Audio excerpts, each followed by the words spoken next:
Bismillah. Bismillahirrahmanirrahim. So we're doing Babu Ma Yujibul Wudu'a, the first three hadiths there.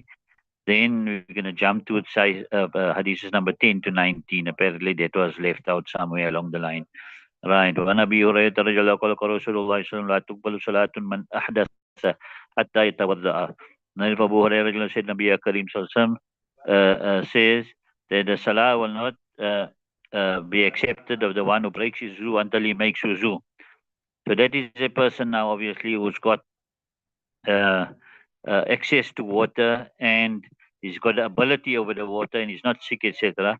Then he must make wuzu. Otherwise, if he can't, then he must make tayammum. Then you get a person who's called faqiru tahurain, the person who doesn't have water nor sand or anything to make tayammum on.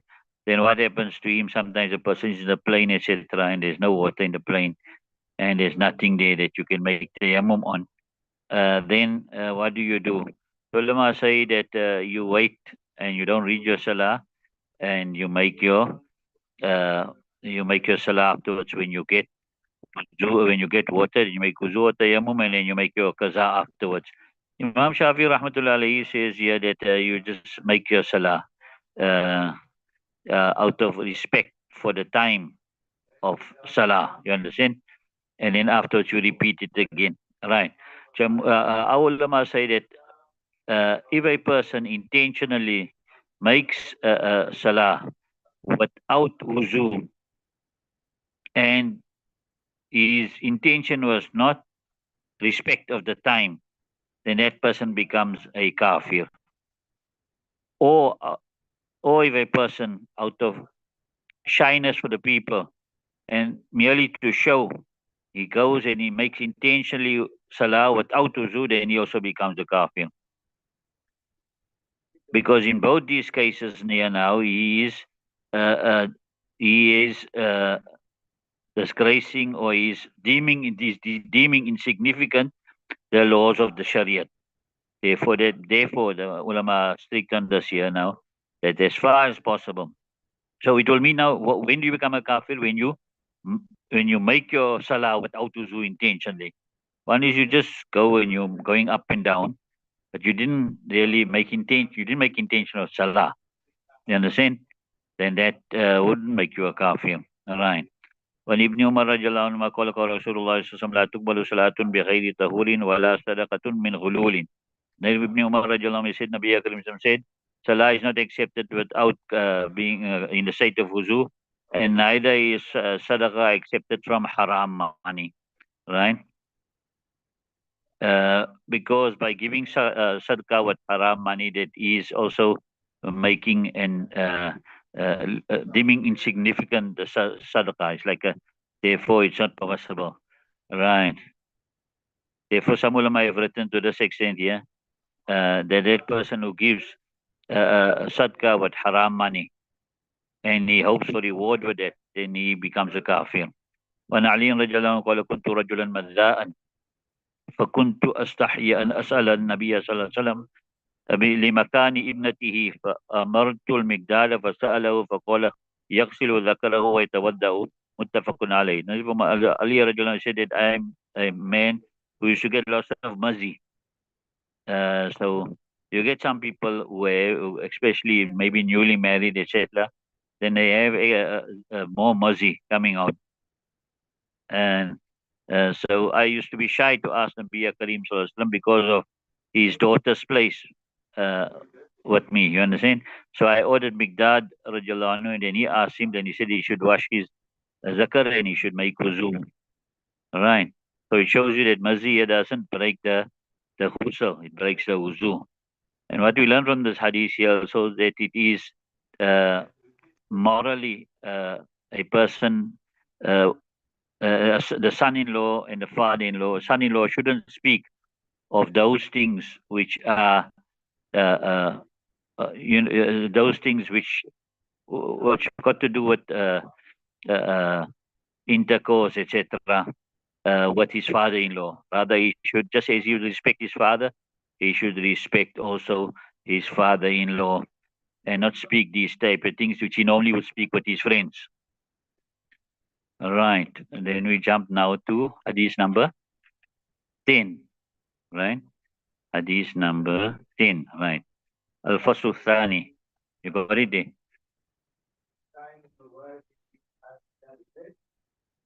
right? عن أبي هريرة رضي الله قال قال رسول الله صلى الله عليه وسلم لا وضوء إلا من صوت أو ريح. Narrated by Abu Hurairah radiallahu anhu said Nabi Karim says there is no wuzu except from a sound or a smell. What does this mean here is that a person has a doubt did his wuzu break or not. Until he is sure that his wuzu didn't break. And how will he be sure? That he will now either hear a sound or he'll get a smell that will tell him that his wuzu broke.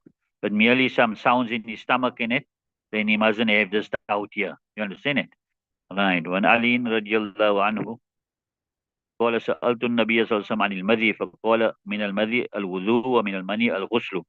Then from Ali radiallahu anhu, he said, I asked Nabi Karim about mazi.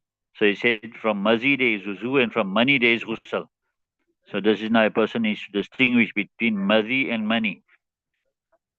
The one definition given between the two, that after mazi, the desire is not satiated. But after mani, the desire is satiated.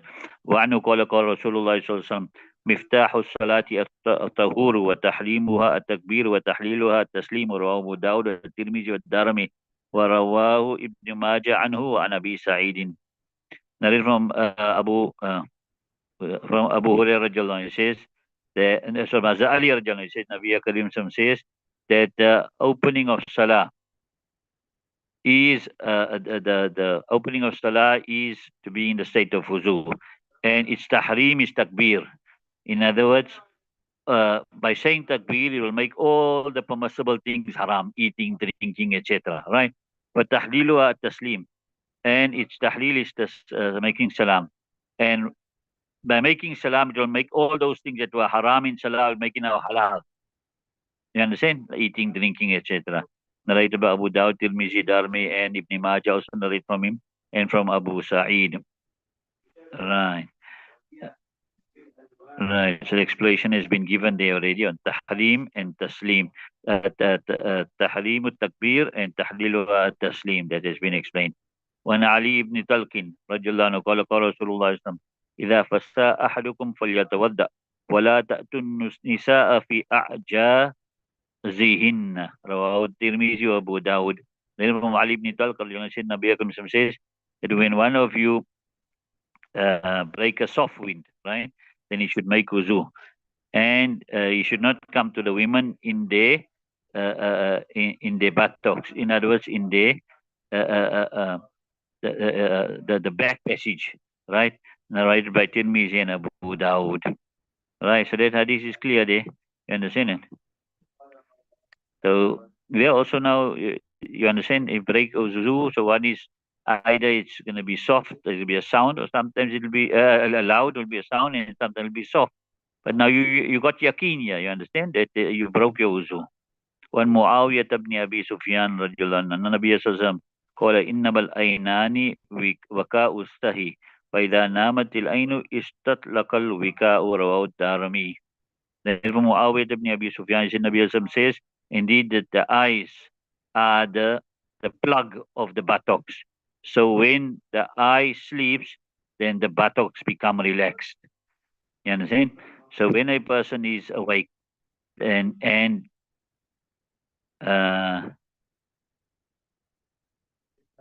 it's as though his buttocks got a plug on.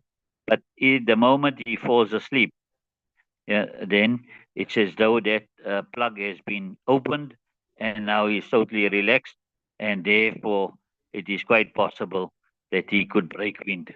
Right. When Ali radiallahu anhu qala qala Rasulullah sallallahu alaihi wasallam wika'u sahi al-aynani faman nama فليتوضأ. رواه أبو داود. وقال شيخ الإمام محي السني رحمه الله تعالى هذا في غير المقاعد لما صح عن أنس رضي الله عنه قال كان أصحاب رسول الله صلى الله عليه وسلم ينتظرون العشاء حتى تخفق رؤوسهم ثم يصلون ولا يتودعون. رواه أبو داود الدارمي إلا أنه ذكر فيه ينامون بدل ينتظرون العشاء حتى تخفق رؤوسهم. Right. Imam Ali radiallahu anhu said, Nabi Akram says that the plug of the buttocks are the eyes. So when a person sleeps, then he should make wuzu. There's Nabi Abu Dawud. And Sheikh Imam Muhaisuna says that this is regards to the person who's not sitting and sleeping. He's sitting on his buttocks and he's sleeping. That's about him. Because it is correct from Anas, he said that the companions of Nabi Karim Sallam used to wait for the Isha Salah until their heads were dropping. That means they were falling asleep. Right? Then they recited Salah and they didn't make wuzu. Nareba Abu Dawud Tirmizi, except he mentions in it, Imam Tirmizi mentions in it, they slept instead of saying they waited for Isha until their heads dropped. And saying, so if you're sitting on your buttocks, then it's although you're sleeping, it's as though that plug is closed. So, right.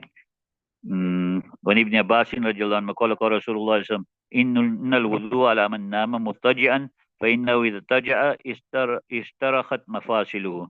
Ibn Abbas رضي الله عنهما, he says that indeed wuzu is upon the one who sleeps lying down, because when he lies down, then his limbs and his joints all become relaxed, and that's when the great possibility of wind can come out. One Busrat bint Shafwan ibn Nawfil قال قال رسول الله صلى الله عليه وسلم إذا مس أحدكم ذكره فليتودأ رواه مالك وأحمد وأبو داود والترمذي والنسائي وابن ماجه والدارمي. There's from Busra bin Safwan bin Nawfal.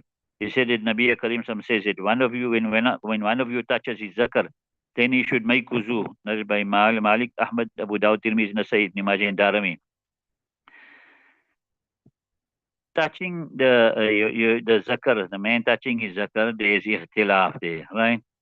And this masla was also ikhtilafi among Sahaba Kiram, right? Imam Shafi rahmatullah alayhi, he says if you touch your zakar without anything on your hand, any obstacle, direct touching, then that will break your wuzu, and this is his hadith, his dalil. Imam Abu Hanifa rahmatullah alayhi, he say it doesn't break, and his dalil is the hadith which is coming afterwards. Right. In order to say that it's not hal huwa illa bud'atu minhu, that it is not except one of the limbs of man. Right. Let's see. How many this is left now? One. Okay, leave it till level. Might do that two tomorrow. Huh? No, so we got 18 and 19. Then we go back to where we stopped. He said from 10 to 19.